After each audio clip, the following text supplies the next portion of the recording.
learn from being an A&R at a major record label? I learned everybody has an opinion, man, and you know, you just gotta, you gotta go with your gut. Like I also learned is that instead of looking for all of the wrong in a song or video, you should just look for what's right. You know what I mean? Because you know, people come in the doors and they gonna tell you everything that's wrong about it and totally forget about what's right about, you know, whether it's a record or whatever.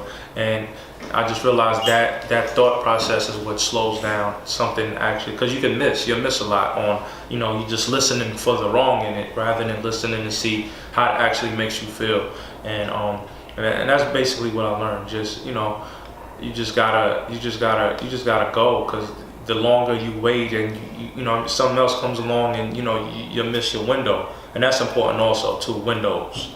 A lot of artists, especially a lot of these independent artists, that start their own buzz, they start feeling themselves a little bit, and instead of actually doing a deal, they do the deals when they miss their window, and that's when, you know, it usually hurts them. You know what I mean? Like I feel like if you get hot, you do need that machine to really get behind you and push you. But you should still continue to do what you've been doing, but that machine will help you more. But you gotta understand your window. You gotta be like, you have to face that fact. Like, you know, a lot of these guys aren't gonna be around for a while, and you do have a window, and you just gotta take full advantage of that window. Yeah. When do you think an artist needs that machine? Like when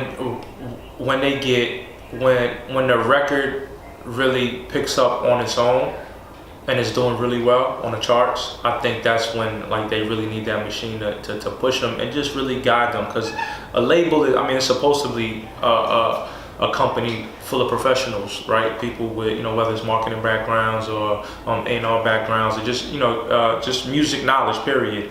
And a lot of these acts, they don't really have the people around them, because most of them are signed to street guys, right? Who just provide the finances for them. So they don't really know, they're just going, which is cool, but I still feel like you still need some professional advice to, you know, to get you to that next level. So I do feel like a lot of these artists need that, because they don't have the staff of people around them to help them. You know what I mean? And most of them are just satisfied with, you know, just getting show money. When it's, you know, it's bigger than that, because, you know, when that show money stops, then what? You know what I mean? And a lot of them don't even understand if they do have a hot song, right? Like, they don't even understand how they got that, or they don't even understand who they are. You know what I'm saying? Like, they get lost, like, you know what I mean? So I think a label does, you know, will provide professional people that can probably enhance that, or give an artist a better understanding of who they are or whatever, or who the label might think they are. And it's just a matter, that's really what the A&R is. He's supposed to be the middleman between the label and the artist, to try to, you know, the label might want one thing and the artist want another thing, and the A&R is supposed to be the middleman to kind of combine both to make it work. Let's talk about that a little bit. Can you compare and contrast the responsibilities of being an A&R versus being a manager? Okay, A&R, I mean, your job basically, I mean, you work for the label, right? And your job is the music, like, that's your job. Like, the music is the product. So your job is to deliver the singles and deliver the album. So you're in charge of, you know, setting up studio sessions. You're in charge of,